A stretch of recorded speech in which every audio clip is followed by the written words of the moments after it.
Sir இப்போ வந்து job consultancy வச்சிருக்கிறேன் அப்படின்னு சொல்லிட்டு, இந்த படிச்சு முடிச்சுட்டு வர்றவங்கள்ட்ட நெறைய பணம் வாங்கிட்டு ஏமாத்துற நபர்கள் அப்படின்னு நாம நெறைய பேர பார்க்குறோம். ஏன்னா பேர் தான் கன்சல்டன்சின்னு வச்சுக்கிறாங்க. உங்களுக்கு நாங்க வேலை வாங்கி தர்றோம். நீங்க இவ்வளோ முன்பணம் கட்டுங்க எங்களுக்கு. ஆ நாங்க உங்களுக்கு இந்த கண்ட்ரில வேலை வாங்கி தர்றோம். இல்ல லோக்கல்லயே வந்து எம்என்சிஸ்ல வேலை வாங்கி தர்றோம் அப்படின்னு சொல்லிட்டுலாம் நெறைய பணம் பெறுறத நம்ம பார்க்குறோம். அதுக்கப்புறம் சரியா அவங்களுக்கு ஆ ஆஃபர்ஸ்லாம் தர்றதில்ல அப்படிங்கிறதையும் நம்ம பார்க்குறோம். இதெல்லாம் எங்க சார் புகார் அளிக்க முடியும்? பொதுவாக அந்த மாதிரி கன்சல்டன்சி அப்படின்னு சொல்லிட்டு அவங்களுக்கு முதல்ல ரெஜிஸ்ட்ரேஷன் சார்ஜ்னு வாங்குவாங்க. 500 25,000 வரைக்கும் வாங்குவாங்க. ஒரு சில இடங்களில் வந்து 2 லட்சம் 3 லட்சம் கூட வாங்குவாங்க. வெளிநாட்டில் வேலை வாங்கி தர்றேன் அப்படின்லாம் சொல்லி கூட வாங்குவாங்க. அதில் பணம் வாங்கினதுக்கப்புறம் அவங்களுக்கு இன்ஸ்ட்ரக்ஷன் கொடுக்குற மாதிரி நிறைய வேலைகள் செய்கிற மாதிரி இன்டர்வியூ மாதிரி நிறையெல்லாம் பண்ணுவாங்க. அதெல்லாம் ரொம்ப பாவலாம். ஒரு நுனிநாக்கு ஆங்கிலத்தில் பேசி அப்புறம் வந்து ஆஃபீஸ் ஷிஃப்ட் ஆயிடுச்சு, அது ஷிஃப்ட் ஆயிடுச்சு அப்படின்னு சொல்லிட்டு நம்பரே பிளாக் பண்ணிடுவாங்க. அவங்க நம்பரும் உங்களுக்கு தெரியாத மாதிரி ஆயிரும் நீங்கள். ஸோ அது இந்த மாதிரி பல மோசடிகள் இருக்குது. அதில் நீங்கள் கண்டிப்பாக போலீஸில் தான் புகார் கொடுத்தாகணும். வேறு கன்சியூமரோ வேறு எங்கேயுமே நீங்கள் போக முடியாது. ரொம்ப சிம்பிளாக நீங்கள் உங்களுடைய லோக்கல் ஸ்டேஷனில் புகார் பண்ணலாம்.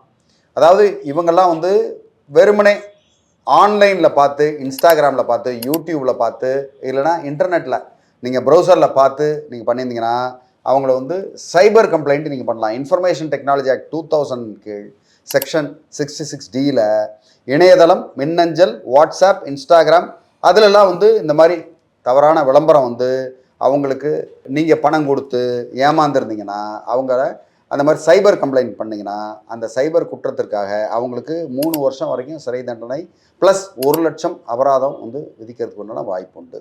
ஸோ அதனால் தைரியமாக நீங்கள் ஆன்லைன் கம்ப்ளைண்ட்டே நீங்கள் கொடுக்க முடியும். சைபர் கம்ப்ளைண்ட்டு ஓகே, நேஷ்னல் சைபர் கிரைமில் கொடுக்கலாம், ஸ்டேட் சைபர் கிரைமில் கொடுக்கலாம், ஏன் லோக்கல் போலீஸ் ஸ்டேஷனில் கொடுத்தா கூட அவங்களே அந்த இதை எடுத்துக்கிறதுக்கு புகார் எடுத்துக்கிறதுக்கு வாய்ப்பு உண்டு. அதை மாதிரி அவங்க வந்து உங்களுக்கு தெரியும், பக்கத்து தெருவில் இருக்காங்க, பக்கத்து ஊரில் இருக்காங்க, இல்லை வேறு ஒரு டவுனில் இருக்காங்க, அவங்கள நேரில் பார்க்குறீங்க. ஓகே, அவங்க வந்து எதையுமே சொல்லாமல் நீங்கள் வந்து பணம் கட்டுங்க அப்படின்னு சொல்லி மொத்தமாக விசாவுக்கு பணம் இல்லை வேலைக்கு பணம் அப்படின்னு பணம் வாங்கிட்டு உங்களுக்கு எதுவுமே செய்யாமல் இது பண்ணால் அவங்களுக்கு வந்து சீட்டிங் கேஸில், அதாவது BNS 318 அப்படின்னு சொல்லுவோம், பணம் வாங்கிட்டு அதை வந்து வாக்குறுதியை நிறைவேற்றாமல் திருட மாதிரி ஓடுறது, ஐயோ நான் அப்புறம் தரேன் அப்படின்னு ஓடுறது. இதெல்லாம் ஒரு தனிநபராக இருக்கலாம், இல்லை ஒரு நிறுவனமாக இருக்கலாம். அவங்க பேரில் இதே BNS 318 நீங்கள் புகார் அளிச்சிங்கன்னா அவங்களுக்கு 7 வருஷம் சிறை தண்டனை ப்ளஸ் அபராதமும் அவங்களுக்கு உண்டு. அதனால் இவங்களெல்லாம் வந்து லோக்கல் போலீஸ் ஸ்டேஷனில் நீங்கள் வந்து கம்ப்ளைண்ட் கொடுக்கலாம். ஒரு அட்வொகேட்டோட நீங்கள் கம்ப்ளைண்ட்டை கொடுத்தீங்கன்னா இன்னும் உங்களுக்கு சௌகரியமாக இருக்கும். ரொம்ப ஈஸியாக அதை வந்து க்ரைம் மேட் அவுட் ஆகிற மாதிரி நீங்கள் கொடுக்கணும். இதுக்கப்புறமா நம்பிக்கை துரோகம் செய்தல்.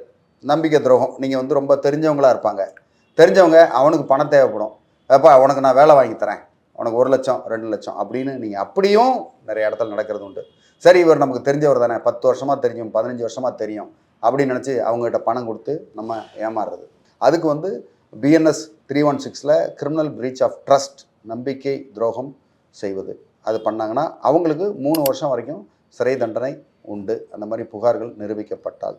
ஸோ நீங்கள் செய்ய வேண்டியது என்னென்னா அந்த ஆதாரங்களை முதல்ல ரெடியாக வச்சுக்கணும். நீங்கள் பணம் யாருக்காக கொடுத்தீங்கன்னா கேஷாலாம் கொடுக்காதீங்க. இந்த மாதிரி ஏங்க அதெல்லாம் முடியாது, நான் வந்து உங்களுக்கு ஆன்லைன், சப்போஸ் யாராவது உண்மையிலேயே வேலை வாங்கி தர்றாங்க வெளிநாட்டுக்கு அப்படின்னு வந்தால் ஆன்லைனில் தான் ட்ரான்ஸ்ஃபர் பண்ணுவேன். அதுக்குண்டான ஃபார்ம்ஸு, ரிவ்யூஸு, வேறு யாராவது வேலை வாங்கி போனவங்கள செக் பண்ணுங்கள், இந்த மாதிரி அவங்க பண்ணியிருக்காங்களான்னு. அதுவும் வந்து கன்சல்டேஷனுக்கு அப்படின்னு இல்லாமல் வேறு எதுக்காவது அவங்க வந்து இந்த மாதிரி ஒரு நிறுவனத்தை ஆள் எடுப்பாங்க, ஒரு பெரிய பெரு நிறுவனத்துக்கு வந்து ஆள் எடுப்பாங்க, அதுக்கு வந்து நிறைய செலவுகள் ஆகும். அதுக்கு வந்து உண்டானதை நீங்கள் கொடுத்து அது ஆதாரத்தோடு கையில் வச்சுக்கோங்க. நாளைக்கு ஏதாவது ஒரு பிரச்சனைன்னு வந்தால் போலீஸில் கம்ப்ளைண்ட் கொடுக்குறதுக்கு அது ரொம்ப உதவும். ஏன்னா கேஷை கொடுத்துட்டு போனீங்கன்னா அதுக்கு ஒரு ஆதாரமும் இல்லாமல் போயிடும். ஸோ அதை மாதிரி நீங்கள் பிரச்சனைக்குள்ளாகி வந்துருச்சு அப்படின்னா எஃப்ஐஆர், நான் சொன்ன அந்த செக்ஷன் 318 அதில் எஃப்ஐஆரை போட்டு அவங்கள வந்து செய்யலாம். சைபர் கம்ப்ளைண்ட் நீங்கள் பண்ண முடியும்.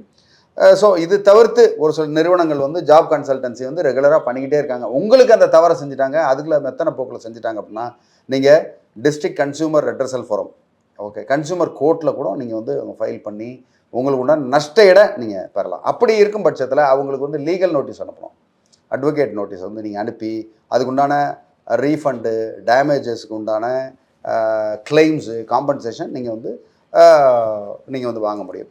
ஸோ இதை வந்து உங்களுக்கு இந்த மாதிரி ஒரு ஆதாரம் கிடச்சிருச்சு, இந்த மாதிரி ஒரு நிறுவனம் இந்த மாதிரி வந்து தவறு பண்ணிட்டாங்க அப்படின்னா தாராளமாக அவங்கள வந்து நீங்கள் பப்ளிஷும் பண்ணலாம். அதெல்லாம் அவதூறுலேயே வராது. ஓகே, நீங்கள் புகார் கொடுத்துருக்கிறதையும் இந்த மாதிரி பிரச்சனை இருக்கிறதையும் வந்து தாராளமாக ஒரு அவேர்னஸ் பரப்புறதுக்கு தாராளமாக நீங்கள் செய்யலாம். ஸோ அதனால் என்றைக்குமே நீங்கள் வந்து இந்த மாதிரி ஒரு பிரச்சனை வந்துருச்சுன்னா துவண்டு விழுந்துடாதீங்க.